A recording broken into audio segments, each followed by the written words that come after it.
আমাদের কাছে উপলব্ধি, আমাকে সেদিন যেদিন সংসদ শেষ হলো, একজন সাংবাদিক জিজ্ঞাসা করতেছিলেন যে হচ্ছে প্রথম অধিবেশন শেষ হলো, সর্বকনিষ্ঠ এমপি হিসেবে আপনার উপলব্ধি কি, কি মনে হচ্ছে, কেমন এনজয় করেছে? তো আমি ওনাকে দুইটা শব্দ বলেছিলাম, এবং প্রবঞ্চনা সংসদ। একবারে সংসদে সেই দিন, প্রথম অধিবেশনে সেই দিন যখন বের হয়ে আসি, মিলাতে গিয়ে আমি চিন্তা করি যে আসলে কি পেলাম, এই চিন্তা করে সংসদে আসলাম। আমি আপনাদেরকে আমার সামনে উপস্থিত দর্শকদেরকে যদি জিজ্ঞাসা করি যে কি পেলাম আসলে আমরা এই জুলাই গণঅভ্যুত্থানের পরে, এত রক্তের বিনিময়ে এরকম বড় বড় কথা বলে সংস্কারের বিভিন্ন দফা দিয়ে 31 দফা, তারপরে এখন 84 দফাতে এসে কোনো ঘোষণ করার পরেও, এমন একটি গণভোটের পরেও প্রথম সংসদ অধিবেশনের প্রথম অধিবেশনে আমরা কি পেলাম? আমরা পেলাম হচ্ছে একটা বিশেষ মুহূর্তে সরকারকে যখন হচ্ছে রাষ্ট্র পরিচালনার সাথে কিছু অধ্যাদেশ জারি করতে হয়েছিল নিজেকে একটু শক্তিশালী করার জন্য, রাষ্ট্র পরিচালনার স্বার্থে তাদের ক্ষমতাকে আরো শক্তিশালী করবে, সরকারি দলকে আরো বেশি এম্পাওয়ার করবে, সেই অধ্যাদেশ গুলাকে বিলে রূপান্তর করবো, বিলে আইনে রূপান্তর করবো। তখন একটা আইন ছিল হচ্ছে স্থানীয় সরকার ব্যবস্থা সংশোধন আইন বিল 2026। এই বিলের মধ্যে অন্তর্বর্তী সরকার বিশেষ মুহূর্তে সিটি কর্পোরেশন, পৌরসভা, উপজেলা পরিষদের স্থানীয় নির্বাচিত জনপ্রতিনিধি বলতে যাদেরকে বোঝাই, মূলত হচ্ছে আওয়ামী লীগের শেষ সময়ে যারা হচ্ছে ভোট দখল করে, কারচুপি করে অন্য প্রার্থীদেরকে প্রার্থী হতে না দিয়ে যারা উপজেলা চেয়ারম্যান হয়েছে, মেয়র হয়েছে, তাদেরকে অপসারণ করার জন্য একটা অধ্যাদেশ জারি করেছিলেন যে সরকার চাইলে বিশেষ কোনো পরিস্থিতিতে সরকার চাইলে তাদেরকে অপসারণ করতে পারবে। বর্তমান নির্বাচিত সরকার তো মনে বদলে যাচ্ছে, একটা ভুল হয়ে গেল, আমি চাইলে যেটা তো অপসারণ একটা সুযোগ আছে, তো আমি এটাকে আইনে রূপান্তর করি, বা এটাকে আইনে রূপান্তর করে নিলেন। যেগুলা তাদের কাছে মিষ্টি লেগেছে, মনে বদলে যাচ্ছে দীর্ঘ সময় ক্ষমতায় থাকার জন্য তাদের জন্য তাদের পথ প্রশস্ত করে দিলে সেগুলো আইনে রূপান্তর করবে, এরকম যে ইস্যুগুলো রয়েছে। এর মধ্য দিয়ে মূলত স্থানীয় সরকার ব্যবস্থা যদি বিরোধীর মধ্যে কেউ থাকে, সরকার কোনো ব্যাখ্যা বিশ্লেষণ ছাড়াই, কোন তদন্ত ছাড়াই নির্বাচিত যে কোনো প্রতিনিধিকে চাইলে অপসারণ করতে পারবে। মনে করেন বিরোধী দল থেকে কেউ মেয়র হলো, কেউ উপজেলা চেয়ারম্যান হলো, সরকার মনে করলো তার দলের জন্য ক্ষতিকর, সরকারি দল যদি মনে করে তার রাজনীতির জন্য ক্ষতি হচ্ছে, এখানে সে একজন নিজস্ব ব্যক্তিকে বসাবে, মানে একজন প্রশাসক বসাবে, তখন সে চাইলে নির্বাচিত প্রতিনিধিকে সরিয়ে দিয়ে নিজের পছন্দের ব্যক্তিকে বসাতে পারবে, এরকম একটা আইন রূপান্তর করে নিল। কিন্তু সরকার যেই সংস্কারগুলো, যে অধ্যাদেশগুলো অন্তর্বর্তীকালীন সরকারের আমলে যে অধ্যাদেশগুলো দেওয়া হয়েছে, সেই অধ্যাদেশগুলো যেগুলো সরকারকে জবাবদিহিতার আওতায় আনতো, সেই অধ্যাদেশগুলোকে সরকার বাতিল করে দিয়েছে, ল্যাপস করে দিয়েছে। বলে রাখি, এই যে ল্যাপস করা, সেটাও কিন্তু সংসদে, প্রথম সংসদে গিয়েছি জেনেছি।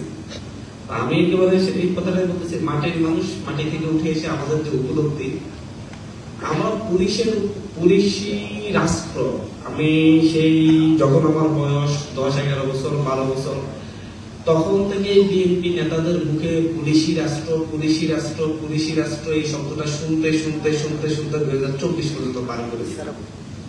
এমনকি 2025-26 আমি নির্বাচনের আগ পর্যন্ত পুলিশি রাষ্ট্র শব্দটা শুনেছি বিএনপি নেতাদের মুখ থেকে, একেবারে সেটা বিএনপি শীর্ষ পর্যায়ের নেতাদের মুখ থেকে। কিন্তু সেই পুলিশকে জবাবদিহিতার আওতায় আনার জন্য যারা বিভিন্ন ধরনের দুর্নীতিতে জড়িত, বিভিন্ন ভাবে সরকারি দলের লাঠিয়া হিসেবে ব্যবহৃত হচ্ছে, যাদের সাথে জনগণের একটা বৈরিতা তৈরি হয়ে গিয়েছে, যারা জনগণের সেবক, জনগণকে সাপোর্ট দেওয়ার কথা, জনগণকে নিরাপত্তা দেওয়ার কথা, সেই থেকে সাধারণ জনগণের সাথে বৈরিতা তৈরি হয়েছে, তাদেরকে জনগণের সেবক হিসেবে নতুন করে জনগণের সেবা দান উৎসাহ দিবে, এইরকম কিছু আইন করার জন্য, এবং জবাবদিহিতা আনার জন্য পুলিশ কমিশন করা হয়েছিল। সেই পুলিশ কমিশন নিয়ে কিন্তু হচ্ছে আমাদের এই আহ, সংস্কার কমিটি যারা ছিল, যারা হচ্ছে ঐকমত্য কমিশন অংশগ্রহণ করেছিল, তাদের কিছু কিছু জায়গায় দ্বিমত ছিল যে পুলিশ কমিশন কিভাবে গঠিত হবে, মেম্বাররা কিভাবে সিলেক্টেড হবে। সেই জায়গায়ও তখন মূলত বিএনপি যেভাবে মোটামুটি প্রপোজাল দিয়েছিল সেই রকম ভাবে মোটামুটি পুলিশ কমিশনটা ব্যাপারে সুপারিশ করা হয়েছিল এবং সেভাবে পুলিশ কমিশন গঠন করা হয়েছিল। আমরা সেখানে বিরোধিতা করছিলাম, বলছিলাম যে পুলিশ কমিশন এইভাবে না হয়ে এভাবে হলে আরো শক্তিশালী হতো, কিন্তু সেটাও আমাদের বর্তমান সরকারি দলের কাছে আলটিমেট মেজরিটি পাওয়ার পরে আর পছন্দ হচ্ছে না, তারা পর্যন্ত পছন্দ ছিল এবং সেই পুলিশ কমিশন বাতিল করে দিল। পুলিশ কমিশন যদি হতো, আমরা পুলিশের বদলি গুলার একটা নিয়মের ভিতরে আনা যেত, রাজনৈতিক বিবেচনায় সহজে বদলি হতে পারত না এবং পুলিশের প্রধান আইজিপি নিয়োগের ক্ষেত্র পুলিশ কমিশন ভূমিকা রাখতে সরাসরি সরকার নিজের পছন্দের ব্যক্তিকে কাউকে যদি আমরা ঢাকার জেলা রেজিস্ট্রি করা হতো, দেখতাম যে মন্ত্রীর ওয়াইফকে কিন্তু মিডিয়াতে বড় বড় নিউজ দেওয়া প্রথম নারী এসপি হলেন নগরী জেলার, প্রথম নারী এসপি হলেন, কিন্তু আসলে তো উনি যে কারবার একজন প্রতিমন্ত্রী কি মন্ত্রীর ওয়াইফ সরাসরি ওনাকে ঢাকা করে এসেছিল। এগুলো যোগ্যতার বিবেচনা পুলিশ কমিশন করতে পারত এবং পুলিশের বিরুদ্ধে কোনো অভিযোগ যদি জনগণ দিতে চাইতো সরাসরি পুলিশ কমিশনে দিতে পারত এবং তারা সরাসরি স্বাধীনভাবে তদন্ত করে একটা রিপোর্ট পেশ করতে পারত। কিন্তু সেই অপশনটা আমাদেরকে বন্ধ করে দিল। আমরা জবাব দিতে আমরা কিভাবে? আমাদের এখানে গুম অধ্যাদেশ করে গুম কমিশন গঠন করা হয়েছিল এবং গুম কমিশন দুর্নীতি দমন কমিশনের মতো একটা কমিশন, যে কমিশনের মাধ্যমে মূলত স্বাধীনভাবে যে কোনো গুমের অভিযোগের তদন্ত করতে পারত এবং তারা সেই তদন্ত অনুযায়ী একটা মামলা করতে পারত। কিন্তু সেই গুম কমিশন অধ্যাদেশ বাতিল করে দিয়ে এখন যখন আমরা গুম অধ্যাদেশ নিয়ে কথা বলে আমি সংশোধন করেছিলাম, আমাদের স্বজন শেখ হাসিনার যেরকম স্বজন হারানোর বেদনা ছিল, আমাদের এই সরকারের অনেক স্বজন হারানোর বেদনা মানে খুব আবেগী হয়ে ওঠে। মনে হয় যেন ওনারা গুণের শিকার হয়েছেন বলে আমরা এখন গুম কমিশন গঠন নিয়ে আমরা কথা বলতে পারবো না, সব কথা ওনারাই বলবেন, কারণ ওনারা গুণের শিকার হয়েছেন, সো ওনারা যেটা বলবেন সেটাই ঠিক। এবং গুম কমিশনের যে আইন, সেই আইনের মাধ্যমে যে কোনো গুণের তদন্ত হতো, কিন্তু সরকারের কিছু গুম কমিশনকে একটা প্রথমে হচ্ছে এটাকে সংশোধন করে বলছে, বিলে সংশোধিত বিল আনবে, সেখানে তারা প্রপোজাল দিচ্ছে যে গুম কমিশনকে একটা মন্ত্রণালয়ের অধীনে আনবে, সরাসরি এটাকে স্বাধীনতা দিবে না এবং মন্ত্রণালয়ের অধীনে তারা কাজ করতে হবে, কিন্তু পরবর্তীতে সেটাও বাতিল করে দিল। এবং গভর্নমেন্ট এখানে দেখি মানে চুরিটা করলো আমাদের সাথে, তারা বলতে চাচ্ছে যে গুম মানবতা বিরোধী অপরাধ, এটা আইসিটি অ্যাক্টে বিচার হবে, অথচ আইসিটি অ্যাক্ট মানে ইন্টারন্যাশনাল ক্রাইম ট্রাইব্যুনালে যদি বিচার হতে হয় তাহলে এটা হচ্ছে একেবারে একটা গোষ্ঠী, একটা জাতি গোষ্ঠীর বিপরীতে ব্যাপক হারে গুম হইতে হবে। এখন আজকে আপনি গুম হলেন বা আমি গুম হলাম, অন্য কেউ গুম হলো, সেই ক্ষেত্রে কিন্তু এখন কার কাছে বিচারের জন্য যাওয়ার কোনো সুযোগই নেই। এটা কিন্তু কোনো ফৌজদারি অপরাধ হিসেবেও নেই।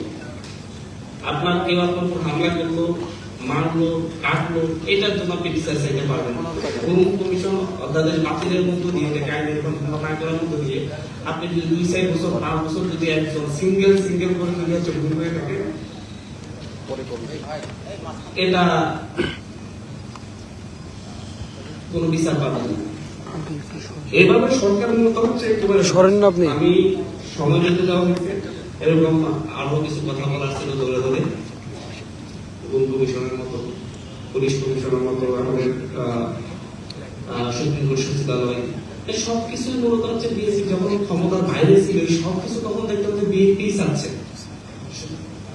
ওনারাই চাচ্ছিলেন। আমাদের কাছে মনে হচ্ছে আমাদের কথা ওনারাই বলে ফেলতেছে, 31 দফা দিয়ে এরপর হচ্ছে বিভিন্ন ভাষণে সব পরিবর্তন করে ফেলবে, কিন্তু ক্ষমতায় যাওয়ার এটা পাল্টে গেল। এবং সবচেয়ে বেশি যে কথাটা যে জনগণ আমাদেরকে সাপোর্ট দিয়েছে, 200 আসন পেয়েছি, আমরাই সংবিধান সংশোধনের অধিকার রাখি। যদিও আমরা সংবিধান সংশোধন চাই, আমরা বড় হিসেবে সংবিধানের রিফরমেশন চাই। আমরা বিএনপির সাথে জাতীয় নাগরিক পার্টি, এনসিপি সহ বাকি রাজনৈতিক দলের ঐক্য কমিশনের সমঝোতায় রিফরমেশনের কথা এসেছে। এর আগে আমরা নতুন সংবিধান চেয়েছিলাম। এই রিফরমেশনের থেকে সরে গেলে জাতীয় নাগরিক পার্টি, এনসিপি সহ আমরা যারা জুলাই গণঅভ্যুত্থানে নেতৃত্বে দিয়েছি এবং আমাদের সাথে যারা ছিল তাদেরকে নিয়ে আমরা এখন তারা নতুন সংবিধান চাই। যেহেতু বিএনপি তাদের কোনো জায়গা থেকে সরে আসছে, আমাদের সেই আমাদের কোনো জায়গায় কারণ যেতে হবে। তো বিএনপি যখন এই কথাটা বলে যে হচ্ছে জনগণ আমাদেরকে সাপোর্ট দিয়েছে, 51% আমরা সাপোর্ট পেয়েছি, শুধু আমরা যেভাবে চাইবো সেভাবে হবে এবং আমরাই এই অধিকারটা রাখি। আমি আমাদেরকে প্রশ্ন করতে চাই, আসলে হচ্ছে আপনারা তখন বলতেন যে গণভোটের যে সাইটটা প্রশ্ন দেওয়া হচ্ছে এই সাইটটা প্রশ্নের সাথে আমরা একমত না এবং এই অনুযায়ী আপনার গণভোটে হারা দিলেও আমরা এই সাইটটা প্রশ্নের বাস্তবায়ন আমরা করবো না। তাহলে দেখা যাচ্ছে কত পার্সেন্ট ভোট পায়, তাহলে 220টা আসনকে 100টা আসন পাইতেন কিনা সেটা দেখা যাবে। সেটা তো কখন বলবো নাই। ওই যে জনগণের চাপে বুঝতে পারছেন যে মানুষ এটার বিরুদ্ধে গেলে আপনাদেরকে ভোট দিবে না, নিজ মুখেই স্বীকার করতেছেন যে আমরা চাপের করে আমরা স্বীকার করেছি যে হচ্ছে গণভোটে না চাইছি, চাপের করে। কার চাপ? জনগণের চাপ ছিল এবং জনগণ আপনাদেরকে বিশ্বাস করছে, আপনারা সেই বিশ্বাস গ্রহণ করতেছেন এবং সেই বিশ্বাসের জায়গা থেকে শুনে আসতেছে। এই প্রতারণা আসলে হচ্ছে এই কারণেই এই দেশের মানুষ কিছুদিন সহ্য করবে হয়তো, কিন্তু দীর্ঘদিন সহ্য করবে না। মানুষ আপনাদেরকে বিশ্বাস করছে, আপনারা বলছেন আপনারা সকল সংস্কার করবেন, গণভোটের সবকিছু, গণভোটের বাস্তবায়ন করবেন, গণভোটের প্রশ্ন বলতেন যাচ্ছে। ওই যে বলে এখন আমরা 4.5টা প্রশ্নের 3.5টা প্রশ্নের সাথে একমত, হাফ প্রশ্নের সাথে একমত না। সেই কথাটা ভোটের আগে বলতেন আমরা হাফ প্রশ্নের সাথে একমত না, আপনারা গণভোটে হাত দিলে আমরা এই হাফ প্রশ্ন বাস্তবায়ন করবো না, হাফ বাস্তবায়ন করবো না, 3.5টা প্রশ্ন বাস্তবায়ন করবে, সেটা বাস্তবায়ন করবো। তাহলে দেখা যেত মানুষ আপনাদের কত পার্সেন্ট ভোট দেয়। আপনি ভোটের আগে বলছেন সব বাস্তবায়ন করবেন, সব ঠিক করে ফেলবেন, কিন্তু ভোটের পরে যখন আলটিমেট মেজরিটি পেয়ে গেলেন তখন সেই অহংকারে হয়ে উঠলেন, প্রতারণা করলেন। অতটা অবুঝ আমাদের বাঙালি জাতি আর নাই। রিক্সায় উঠলো, রিক্সাওয়ালা বলে বিএনপি প্রতারণা করতো, সিএনজিওয়ালা বলে বিএনপি এটা করতেছে। এবং লেটেস্ট গতকালকে দেখলাম যে হচ্ছে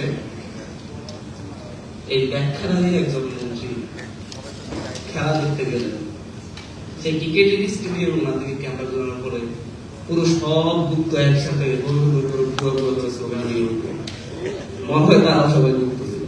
এটা বাস্তবতা, মাঠের বাস্তবতা। একেবারে সাধারণ প্রত্যেকটা মানুষ ক্ষুব্ধ হচ্ছে এবং বিএনপি ক্ষুব্ধতার ভার কতদিন বহন করবে এই সরকার। আমরা চাই এই সরকার 5 বছর শেষ করে সুন্দর একটা নির্বাচনের মধ্য দিয়ে তাদের ক্ষমতা যাচাই করবে। কিন্তু যেভাবে সরকার যে পথে যাচ্ছে আমাদের মনে হচ্ছে সরকার নিজেই বেশি থাকতে পারছে না। যেভাবে মানুষদেরকে ক্ষুব্ধ করে তুলছে, যেভাবে জ্বালানি সম্পর্কে মিথ্যাচার করছে। আপনার এই যে উবার চালক যারা জীবিকা নির্বাহ করে উবার চালিয়ে তারা তেল পায়নি গত 2 মাস ধরে, সংসার কিভাবে চলতেছে? এই সংসার কি হচ্ছে সরকারের সেই ফ্যামিলি কার্ড দিয়ে চলতেছে, কৃষি কার্ড দিয়ে চলতেছে। এটা যখন একজন মানে মহিলাদের কর্মক্ষেত্র তৈরি না করে নারীদের, আপনি তাদেরকে বসিয়ে বসিয়ে টাকা দেওয়ার ব্যবস্থা করতেছে। এটা মুদ্রাস্ফীতি তৈরি হবে এবং পুরো জাতি এটা ভোগ করবে। এই ধরনের অবাস্তব কাল্পনিক কিছু ডিসিশন নিয়ে মূলত দেশের অর্থনীতি, দেশের মানুষের চিন্তা, দেশের মানুষের যে আকাঙ্ক্ষা সব থেকে সরকার গলা টিপে করছে। অনেক কথাই ছিল, আর কথা বলবো না, শুধু সর্বশেষ বলবো, সরকার মুখে মুখে বলে সবার আগে বাংলাদেশ, কিন্তু বাস্তবে সরকার সবার আগে এসানো, সবার আগে মানব পাচারকারী, অর্থ পাচারকারীদের জায়গায় তুলে দিচ্ছে। এর মধ্য দিয়ে বাংলাদেশকে আবার পিছন থেকে টেনে ধরা হচ্ছে, তাকে করে এই বাংলাদেশ আবার দাঁড়াতে না পারে। ধন্যবাদ সকলকে। আসসালামু আলাইকুম।